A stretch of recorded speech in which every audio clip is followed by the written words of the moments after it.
I think most of you will agree if I say that the recent Resident Evil games are great. They look amazing, the characters are great, they have lots of replayability, and they succeed at both action and horror.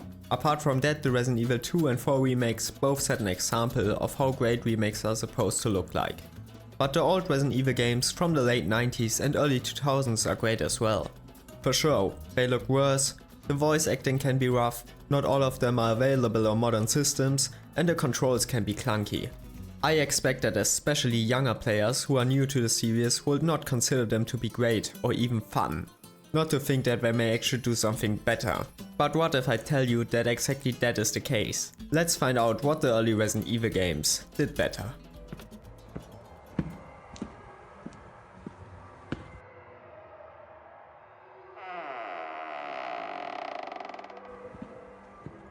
I made a whole video about gore, and I'm talking about it constantly.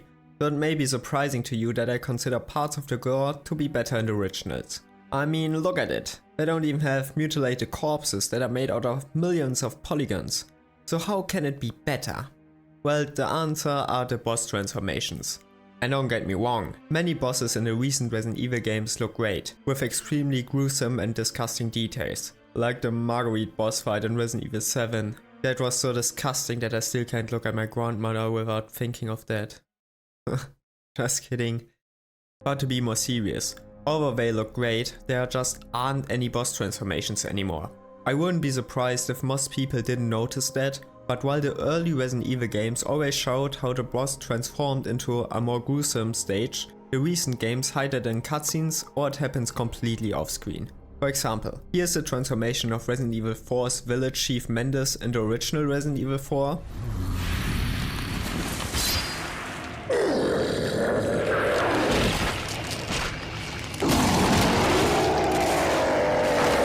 And here's the same scene in the remake. God, I thank you for your gift. You want to get ugly? See, they basically just skip to him being already transformed in opposite to the original, where we get to see the whole progress. And stuff like that happens basically all the time since Resident Evil 7. I get that it's probably a measure to save on budget, because video games are getting way more expensive and it will be a lot more work to animate this with the higher visual fidelity we have today, but it's disappointing nonetheless. But that is not the only thing that's disappointing. I've seen that a lot of you haven't subscribed to my channel, even though you watch my videos. So please do so if you're enjoying this video so far. Thank you, but let's continue with the next point. The next point might be a bit surprising. Some might even say it's unimportant. But let's not kid ourselves, that's one of the most important, almost life-changing aspects in these games. The result screen at the end of the game. See, told ya, or did I promise too much? But let's get serious again. Although this is far from being an important point, I still prefer the result screen of the older games. Firstly, I really like how the first 3 games have different result screens, depending on the ending and character. Resident Evil 1 had 3 different result screens, one just in black if you got the bad ending, and one for Chris and Jill if you got the good ending. Resident Evil 2 and 3 feature 2 different result screens as well. In contrast to that, we've only got a single one that is always the same no matter what, since literally Resident Evil 4. And while I like the amount of info and the design of the recent ones, it was still always cool to see what the result screen would look like when you knew that there were different ones. Apart from that, I also think that the old ones just had a bit more charm. In every game we would see what could have happened after the game. For example, Claire riding off with Sherry, or Chris standing majestically in front of the city skyline. Now we only got some weird computer screen, or some weird file report, or even just a freaking Excel document looking at you, Resident Evil 7. But yeah, like I said, it's nothing important, but I kinda miss them. The next aspect is actually important, because I'm talking about the survival horror. Capcom basically invented the survival horror genre with the first Resident Evil. Therefore, it's not surprising that the following Resident Evil games were also survival horror. Well, until everything changed once the critics were bored with the same formula over and over and over and over and over again. And we got Resident Evil 4. Suddenly everything was different. One of the most defining parts of the survival horror genre was toned down or basically completely gone. Very few puzzles that were extremely easy, no key item hunt, no backtracking, and fast-paced action gameplay. And to a certain degree, we are back to that again today, with Resident Evil Village and the Resident Evil 4 remake. It's arguably not as bad and I enjoyed these games, but I'm afraid that we lost the great survival horror gameplay from the early games, Resident Evil 7 and the Resident Evil 2 remake. So basically I prefer the survival horror gameplay from the early games that was replaced with the more action oriented stuff in the later games, and that we are heading to right now again. Although to be fair, the Resident Evil 4 remake featured more puzzles and key item hunting than the original, so this point could either age like wine or milk. Do you hear that? Oh sorry, wrong clip. Do you hear that?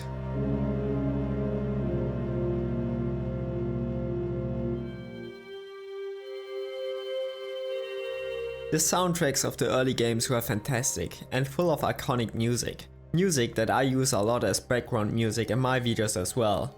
It was a lot of music. But the recent Resident Evil games have a lot of good tracks as well, especially in boss fights and high action moments.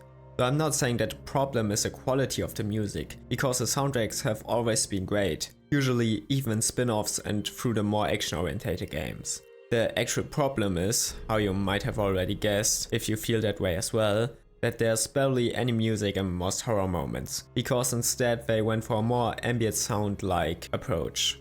Through all the recent Resident Evil games, you constantly hear some shit in the background, and while that isn't bad, I still miss the iconic background music from the early games. They just gave the games more personality, and I also think that they make the games more enjoyable. Because it's more fun listening to nice music than just having silence when trying to understand what you have to do next. I mean, not like that ever happens to me. My last point is probably gonna sound like I am an old grumpy gamer that still hasn't gotten over the 90s, because I'm talking about fixed camera angles. Don't get me wrong, I like the first and third person games and I don't care too much about the perspective anyway, because the only thing that matters for me is that the perspective fits to the game, which is usually the case, but I still kinda miss the fixed camera angles. Like I already said in my video about how my perfect survival horror game would look like, I just think that they look more cinematic and kinda cool. They also fit the genre perfectly with opportunities to both hide and emphasize enemies, like the first entrance of the spiders in Resident Evil 1.